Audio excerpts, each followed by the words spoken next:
Pode estar abrindo sua Bíblia em João 4 e nós estaremos lendo de 3 a 14. Amém?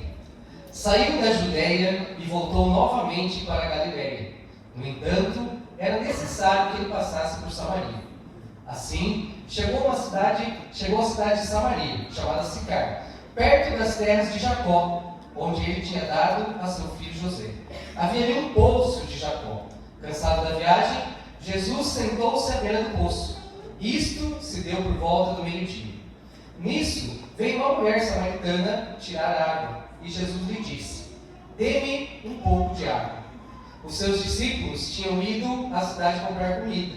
A mulher samaritana lhe perguntou: "Como o Senhor, sendo judeu, pede a mim, uma samaritana, água para beber?" Ela perguntou isso porque os judeus não se dão bem com os samaritanos. E Jesus lhe respondeu: "Se você conhecesse o dom de Deus e quem está pedindo água, você lhe teria pedido, e ele lhe daria água viva." Então a mulher disse: "O Senhor não tem com que tirar água do poço, e o poço é fundo. Onde pode conseguir essa água viva? Acaso o Senhor é maior que o nosso pai Jacó, que nos deu esse poço, do qual ele mesmo bebeu, bem como os seus filhos e o seu gado?" Jesus respondeu: "Quem beber dessa água terá sede outra vez. Mas quem beber da água que eu lhe der, nunca mais terá sede. Ao contrário, a água que eu lhe der se tornará nele uma fonte de água a jorrar para a vida eterna." Feche seus olhos.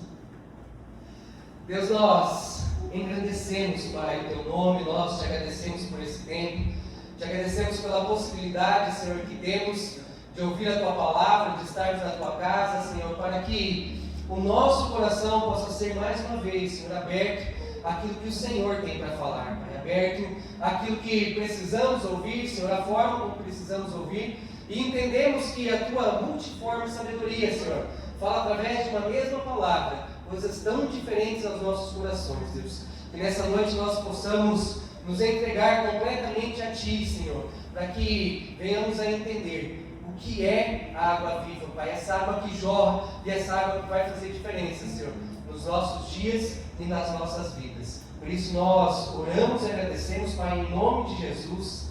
Amém.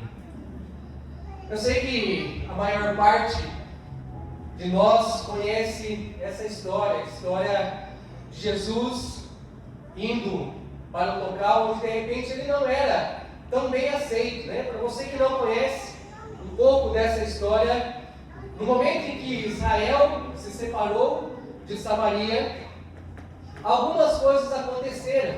E Samaria foi uma cidade de passagem, onde muitas pessoas passavam por aquele lugar e acabaram tendo uma mistura de raças. Pessoas que vieram de outros lugares acabaram ficando nessa região da Samaria, e aí eles tiveram relacionamentos, eles casaram e acabaram multiplicando aquele local. E o povo judeu, ele não entendia que quando ocorreu essa mistura com esse local, eles deixaram de ser puros e deixaram de buscar um mesmo Deus. Então, o povo judeu e o povo da Samaria, teoricamente, adoravam ao mesmo Deus, mas os judeus olhavam para eles como se eles fossem diferentes e que se Deus não estivesse mais junto com eles. Por quê? Porque eles foram perdendo a pureza de um povo. Os costumes foram modificando, algumas situações que eram base da Judéia começaram a se tornar diferentes na Samaria. E aí então, esse povo acabava não querendo mais estar próximo ou perto um dos outros. Então, também havia uma forma diferente deles adorarem a Deus. Os judeus acreditavam que só poderiam adorar em Jerusalém e no templo. E os samaritanos que tinham um lugar especial, que era o Monte Gerizim. E aí então, esse afastamento criou também hostilidade entre os povos. Quando nós escutamos a parábola do bom samaritano, ela também exalta esse posicionamento do judeu caído, foi cuidado por ele. Tamanha era a guerra entre esses dois povos. Vamos imaginar que às vezes o brasileiro não gosta tanto do argentino, mas mesmo assim eles acabam se tolerando. Lá era algo pouco parecido, mas que o ódio acabava sendo muito grande entre esses dois povos. E aí, Jesus estava no local, meio-dia, e além de tudo isso, havia algo que também não era uma normalidade naquele tempo. Um homem conversando com uma mulher. Então, se já não fazia parte de tudo isso, você imagina um homem ainda conversando com uma mulher que, teoricamente, eram odiados dentro desses dois povos. Tanto que ela, quando Jesus começa a falar com ela, ela se surpreende. Ela fala, ué, mas você conversando comigo? Né? Que estranho, o que será que esse homem quer? Vamos imaginar, né? Conjecturar nos dias de hoje. Você, mulher, está num determinado lugar, de repente aparece um homem do nada e começa a perguntar e pedir algumas coisas para você. De repente você até ficaria assustada, ficaria com o pé atrás, aquela situação, a ansiedade, a posição de risco, de repente poderia fazer parte daquele momento. Mas Jesus estava falando para ela que ele tinha algo que ele poderia dar a ela. E que isso seria algo que não cessaria em tempo nenhum. Mas ela não conseguia compreender. Ela olhava para ele, mas como assim você vai me dar a água da vida? Você não tem corda, você não tem balde, você não tem nada e o poço é fundo. Né? Fatores que não davam a ela a compreensão daquilo que ele estava falando. Vou fazer uma pergunta para você. Quantas vezes, de repente, você já abriu a sua geladeira sem saber o que você ia comer? Você olhava, de repente, do nada você levantou e foi até lá procurar alguma coisa na geladeira. Abriu a geladeira, olhou para cá, olhou para lá, não tem nada aqui que me interesse tanto. Estou com vontade de comer alguma coisa, mas eu não sei o que é. Uma coisa a gente sabe, não é fome. Porque se você tivesse com fome, você abriria a geladeira e as primeiras coisas que aparecessem na sua frente já seriam suficientes. Então nós entendemos que existem duas formas diferentes. Nós entendemos que tem fome e que tem apetite. E às vezes não é fome, às vezes é ansiedade, às vezes é tristeza, é cansaço, é solidão. E nós estamos tentando preencher algum vazio com aquela comida. É comum, muitas vezes, a mulher, em um determinado período, onde ela se sente um pouco mais triste, ela querer comer um chocolate, ela querer tomar um sorvete, ela querer buscar alguma coisa, e não é um saciar de fome, mas é preencher um vazio que nem sempre nós entendemos o que é. A psicologia, muitas vezes, ela chama isso de busca por uma recompensa emocional. Mas a Bíblia chama isso de sede da alma. O que é que tua alma tem sede? O que tem preenchido os vazios? O que você tem procurado fazer, mas que você não entende por que você está fazendo? Onde você tem colocado as tuas forças? Existe diferença entre as duas. Uma é a necessidade física, porque o corpo precisa de alimento. A outra é emocional. E pode surgir até mesmo quando o seu estômago já está cheio. Muitas vezes a pessoa pode possuir dinheiro, ela possui família, ela possui casa, emprego. Ela tem tudo aquilo que ela em algum momento achava que era importante para a vida dela. Mas continua tendo uma sede. Algo que precisa saciar. E essa sede não é do corpo, é uma sede da alma. O que falta para preencher aquilo que você sente uma necessidade? Conta-se uma história que certo homem, num determinado momento da sua vida, caminhando pelo deserto, encontrou um baú. E esse baú estava cheio de ouro. Ele abriu o baú e ficou muito feliz com o baú que ele tinha encontrado. Sorriu ficou alegre, carregou esse baú por uma determinada distância, mas ele tinha sede. O baú era pesado demais para ele continuar carregando. Ele continuou andando, continuou sentindo cada vez mais sede e acabou morrendo. Embora ele tivesse encontrado uma riqueza, embora ele tivesse ouro, embora ele tivesse muitas coisas, ele tinha sede. E essa sede era de algo que ele ainda não entendia. Jesus encontra aquela mulher enquanto ela estava indo buscar água. Enquanto os seus discípulos tinham saído do lugar onde eles estavam para comprar comida.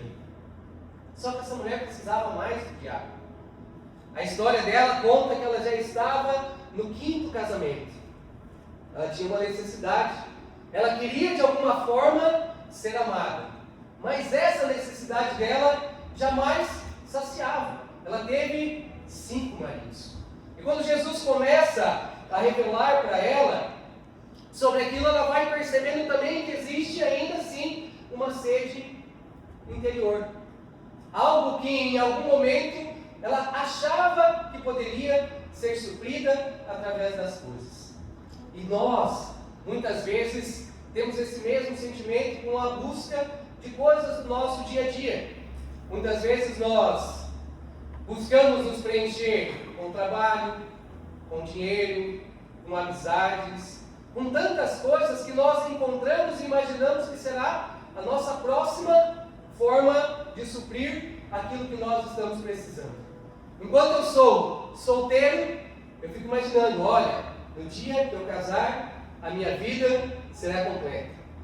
Vão passando os dias, a gente vai criando expectativas, nós procuramos pessoas que sejam parecidas conosco, que tenham algo que faça com que nós nos sentimos atraídos por essa pessoa e pensamos, olha, é a pessoa que eu quero passar o resto da minha vida. E aí eu busco no casamento preencher essa sede e eu acabo me casando. Depois de um determinado período do casamento, eu começo a sentir sede novamente de alguma coisa.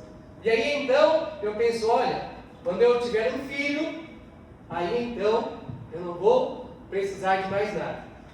Aí vai passando o tempo e tal, você constitui essa família e você acaba tendo um filho.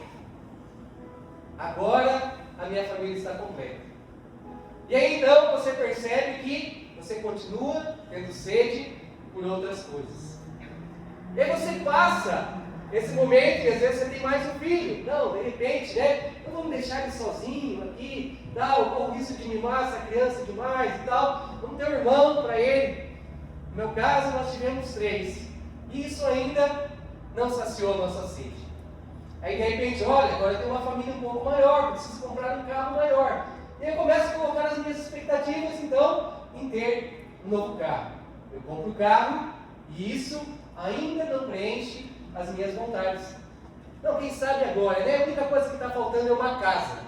Aí você vai lá, trabalha, continua trabalhando e você consegue comprar uma casa. E você percebe que você não vai parar por aí. Novas coisas vão surgir e aí você vai continuar ansiando por muitas delas. Lá em Jeremias, nós, depois que entendemos que muitas vezes por coisas nós tentamos buscar algo que venha a matar a nossa sede e nós não encontramos. Em Jeremias 2,13 nos fala assim: porque o meu povo fez das suas maldades, a mim me deixaram um manancial de águas vivas e cavaram cisternas rotas, que não retêm as águas. Então ali naquele momento Deus faz uma acusação. Por quê? Porque Ele fala que nós estamos abandonando a fonte. Essas cisternas, muitas vezes, são esses nossos desejos. É aquela água parada, não é uma água que vem, que está fluindo de Deus para as nossas vidas. Por quê? Porque nós, pelo nosso esforço, pela nossa vontade, queremos muitas vezes fazer aquilo que não é a vontade de Deus. Nós acabamos tomando uma água parada, e isso muitas vezes gera sofrimento sobre as nossas vidas. Por quê? Porque queremos fazer algo, queremos fazer pela força do nosso braço. queremos fazer porque entendemos que essa é a vontade, ou porque algo dentro de nós, algum vazio dentro de nós, acredita que vai ser isso que vai nos preencher. E não que nada dessas coisas que eu tenho dito não sejam coisas boas. Mas essa busca, essa vontade de preencher com algo, é algo que muitas vezes nos atrapalha nessa busca pelo caminho. E aí eu percebo que, para que isso aconteça, eu preciso fazer coisas diferentes. Eu preciso estudar, eu preciso fazer um curso, eu preciso me movimentar. De repente, eu vou gastar um começo de tempo com a minha família aqui, para que eu arrume alguma coisa, vou trabalhar de manhã, vou trabalhar de tarde, vou trabalhar de noite, para que eu consiga alcançar algumas coisas, para que eu possa deixar para os meus filhos, para que eu dê um lugar, ou para que eu dê algo melhor para a minha família. E aí eu começo a cavar cisternas, e começo a viver nessa água parada. Quais são as cisternas que você tem cavado? Relacionamentos, status, dinheiro, sexo, pornografia, reconhecimento, redes sociais, trabalho. Muitas vezes eu posso buscar todas essas coisas, tentando preencher algo que jamais vai ser preenchido. Que eu só vou conseguir se eu começar a ter um relacionamento com Deus, porque esse vazio, essa cisterna, ela muitas vezes é cavada por mim. E ali eu fico. Por quê? Porque eu construí aquilo. Eu estou fazendo com que aquilo aconteça. Eu estou, através do meu esforço, me posicionando, e tudo isso que tem acontecido porque eu me esforcei para que isso acontecesse. E aí até mesmo eu coloco como um padrão de algo que Deus fez por mim. Olha, eu me esforcei e Deus me abençoou com isso. E aí nós nos apegamos sem entender realmente de onde veio e de quem era. Quantas vezes eu parei para buscar em Deus se eu estou fazendo aquilo que Ele tem e aquilo que é a vontade dEle para mim? De repente posso até imaginar que estou bem sucedido nisso que eu estou fazendo. Mas de repente Deus tinha algo muito melhor ainda para que eu pudesse avançar de uma forma diferente. Para que eu tivesse mais tempo de qualidade com as pessoas que eu amo. Para que eu pudesse fazer coisas que hoje eu não consigo fazer devido a tantas situações das quais não eram situações de Deus. Mas que eu coloquei em um determinado lugar, acreditando que era a vontade de Deus para a minha vida. Quantas vezes eu, de repente, saio de um lugar porque alguém me oferece um emprego que vai pagar mais. E aí automaticamente eu olho para aquilo e logo imagino, é Deus me dando uma oportunidade.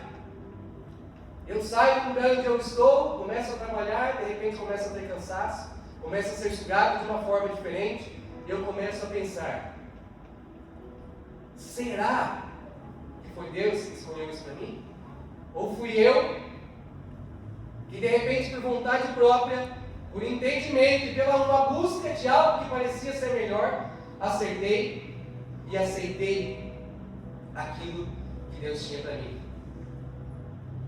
A felicidade, ela está quando nós aprendemos a viver da maneira mais simples possível.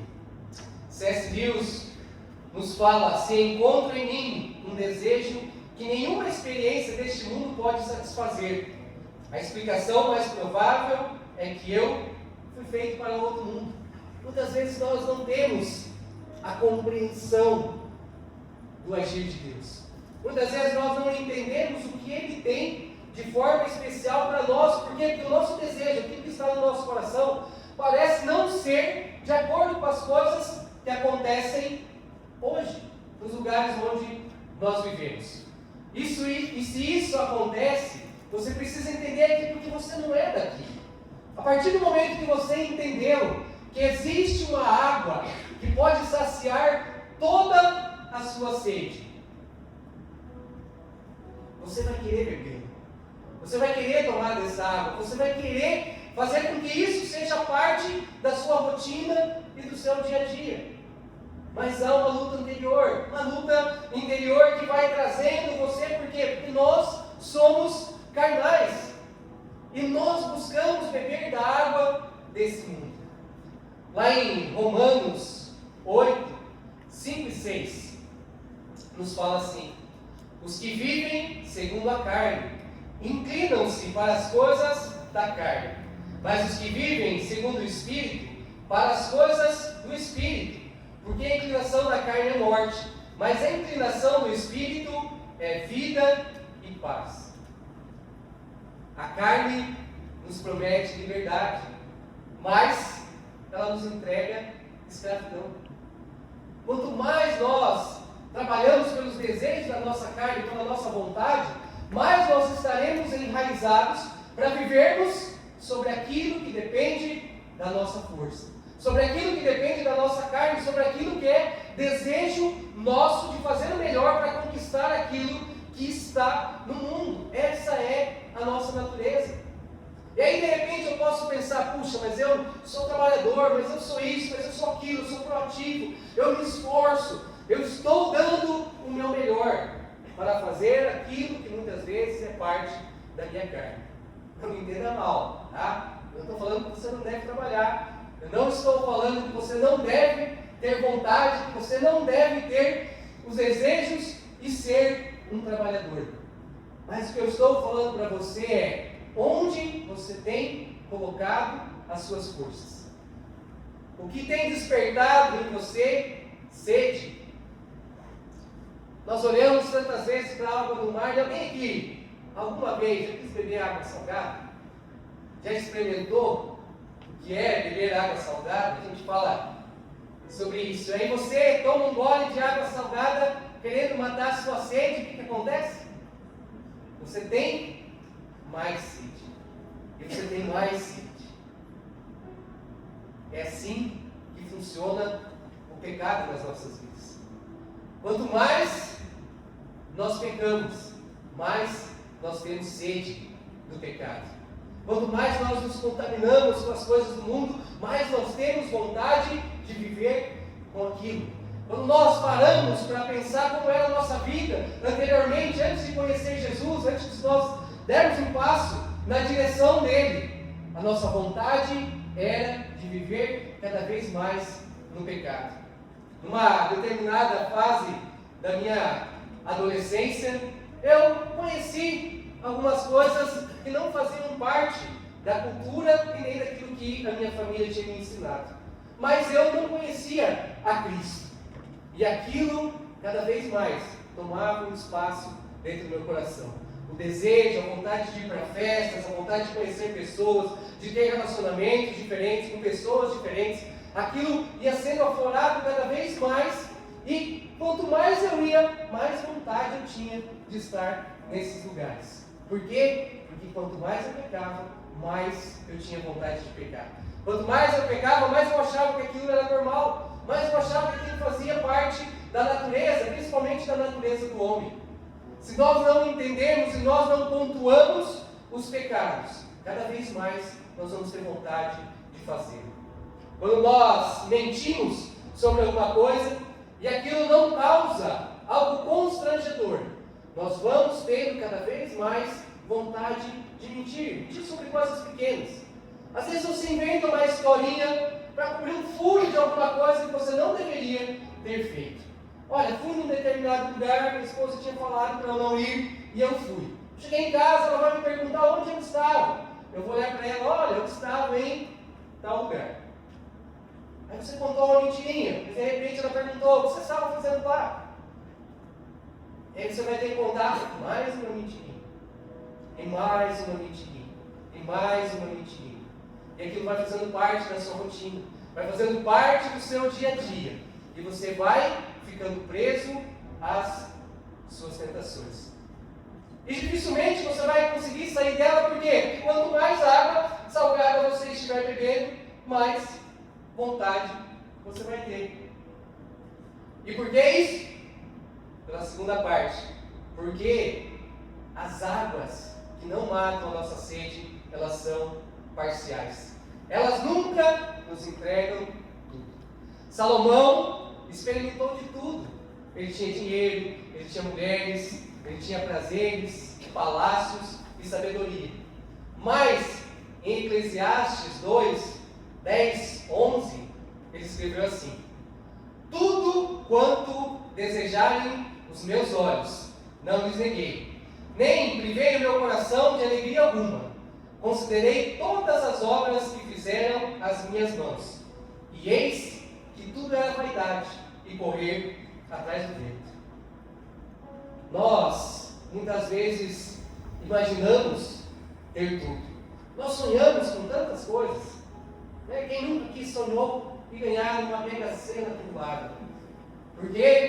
Porque se eu tivesse todo esse dinheiro, eu faria isso, eu faria aquilo, eu faria não sei o outro, eu doaria, eu ia dar o dízimo, Tem 100 milhões, ficou fácil, vou dar 10.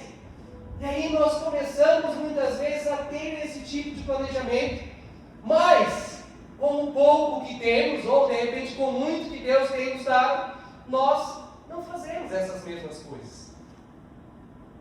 Nós não aplicamos aquilo que a gente aplica. Eu ia ajudar as pessoas que vivem em situação de pobreza. Mas às vezes você está andando na rua, você enxerga um pobre, uma pessoa que está suja. Quando você percebe que ele vem na tua direção e vai pedir alguma coisa para você, você atravessa a rua, vira a cara e continua andando como se não fosse com você.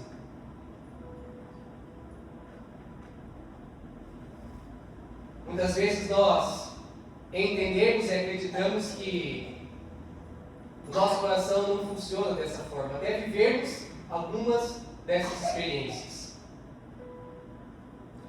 A terceira razão pela qual nós precisamos beber dessa água que não cessa, nós não bebemos dessa água que não cessa, é porque muitas das coisas que nós vivemos, elas são temporárias. Em João 2,17 nos fala assim: ora, o mundo passa, bem como a sua cobiça. Aquele, porém, que faz a vontade de Deus, permanece eternamente. Você já parou para pensar quanto tempo, de repente, você perdeu com coisas que você decidiu fazer e você achou que era importante? Tudo passa. A beleza passa, o dinheiro passa, a saúde passa, a fama passa, mas Cristo permanece. O que você tem visto hoje que você está deixando passar? O que você já percebeu que passou e que num determinado momento tinha valor e hoje já não tem mais? Muitas vezes nós dedicamos a nossa vida a algumas coisas. Nós dedicamos a nossa vida, maridos, às suas esposas, esposas aos seus maridos, a relacionamentos. Há pessoas muitas vezes que nos frustram e de repente, quando nós olhamos, tudo aquilo que era importante para nós já não tem valor, ou de repente estamos sofrendo pelo valor daquilo. Para adquirir coisas, quanto sofrimento, às vezes nós passamos, eu quero comprar um carro, eu tenho dinheiro para comprar um carro X, mas eu compro Y, eu estou lá apertado, pagando as prestações, no dia a dia, sofrendo por algumas coisas, e de repente eu me entendo que se eu tivesse comprado outro, me levaria no mesmo lugar. Futebol, política, tensões de coisas que nós aprendemos e não sabemos explicar esse tipo de sentimento. Confesso, pecado a vocês, que quando o meu time está jogando, eu não sei porquê, tem o sentimento que tem. Sento na frente da televisão, homem de Deus, que já não valoriza aquilo, que entende que aquilo não é importante para mim, que vejo que nada ganho com aquilo, mas que meu coração bate de uma forma diferente quando eu fico na frente da televisão. Fico nervoso, fico ansioso, às vezes estressado, angustiado por algo que não tem valor nenhum. A minha natureza humana, em algum momento, me fez ter um apego muito maior de conhecimento de tudo, de história, de saber quem joga, quem não joga, quem fez gol, quem não fez gol, quando foi campeão, quando não foi campeão, sem motivação nenhuma. perguntava muito aos jovens da igreja, quando liderava os jovens, se eles sabiam o nome dos 12 jogadores da equipe deles. Era muito rápido. O goleiro é o Everton, o lateral direito é o Diego, o zagueiro, fulano, Beltrano, ciclano. E eu perguntava, você sabe o nome de 6 apóstolos? Era difícil. Por quê? Porque os valores estão em locais diferentes. Se perguntasse dos 12 apóstolos, olha, não lembro se algum dia me respondeu o nome dos 12. Você deve estar pensando agora, né? Os 12 jogadores do seu time, os 12 apóstolos, treinador. E por quê? Será que é porque nós ainda não experimentamos verdadeiramente da água que jorra do trono de Deus? Será que já entendemos a água que sai desse poço? Será que entendemos que Jesus é a fonte de onde todas as coisas que nós precisamos jorra de forma incessante, esperando apenas que nós possamos dar esse passo? Isaías 55:1 nos fala assim: todos vós, os que tendes sede, vinde às águas, e vós, os que não tendes dinheiro, vinde, também comprai comigo. Perceba que não se fala, você que é perfeito, venha até mim. Você que tem afinidades, você que tem qualidades, venha até mim. A palavra nos fala, você que tem sede, venha até mim. Qual é a sede que você está sentindo? O que hoje tem no seu coração que motiva você a dar um passo à frente? A água viva, de forma natural, tem 2 efeitos na nossa vida. O primeiro dele é que se você beber dessa água, a sede acaba. João 4,14. Quem beber da água que eu lhe der, nunca mais terá sede. Isso não significa ausência de problemas. Isso não significa que tudo vai dar certo na sua vida. Isso significa presença de Cristo. Quando nós temos a presença de Cristo, nós conseguimos enfrentar as dificuldades, nós conseguimos passar pelas provações e nós temos a certeza que o nosso coração está no lugar onde ele deveria estar. Nós entendemos que esse processo vai funcionar de uma forma diferente, que isso vai ser saudável, embora não seja confortável. Porque quando eu tenho um coração voltado à palavra, quando eu tenho um coração que é aberto àquilo que Cristo tem para mim, eu sei que eu estou no lugar certo. Aquele que já passou por uma dificuldade, aquele que já passou por um problema, aquele que já teve situações das quais ele achava que poderia ser o fim do mundo, mas que estava na presença de Cristo, sabe do que eu estou falando? Sabe da certeza que, embora o coração esteja doendo, o melhor ainda está por vir. Porque eu entendo que nesse lugar, em algum momento, eu vou encontrar paz. O segundo, você também se torna a fonte. A água se tornará nele uma fonte. Cristão, você não é reservatório. Você não é cisterna. Você é fonte.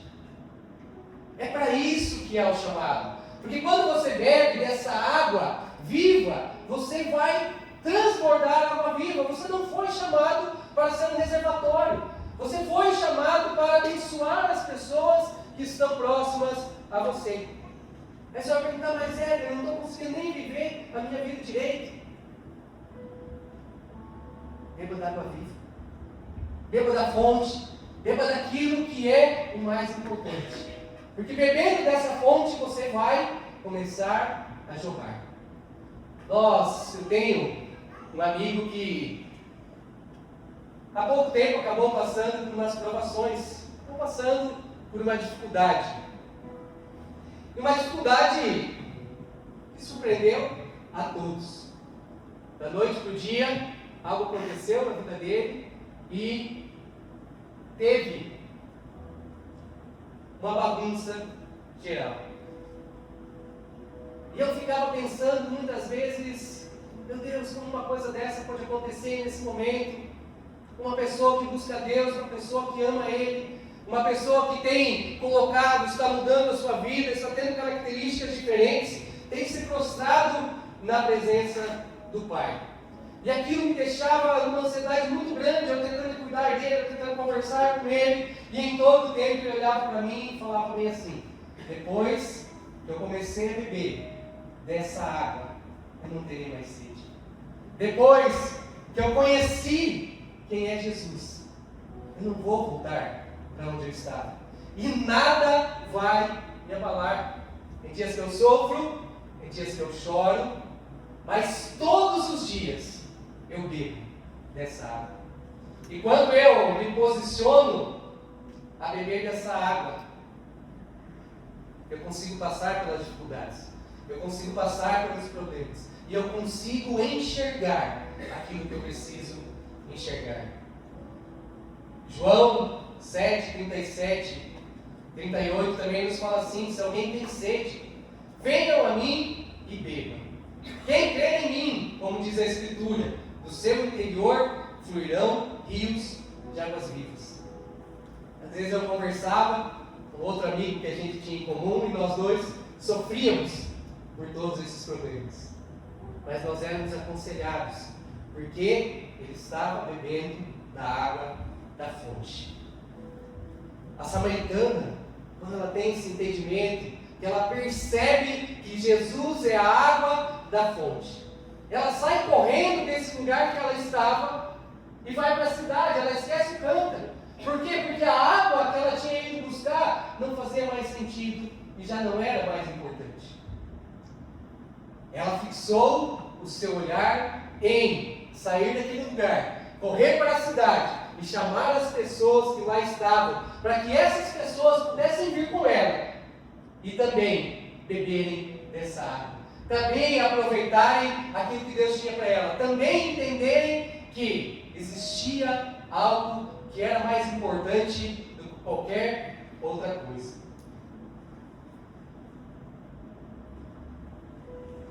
Você está disposto a beber dessa água?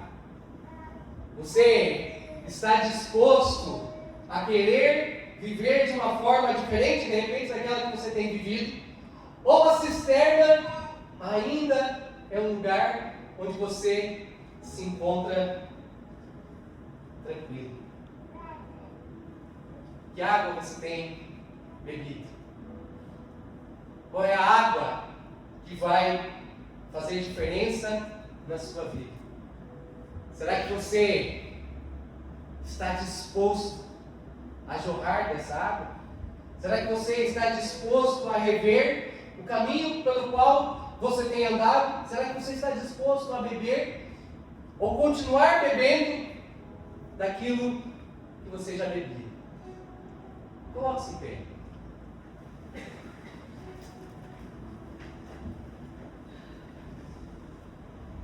Feche os seus olhos.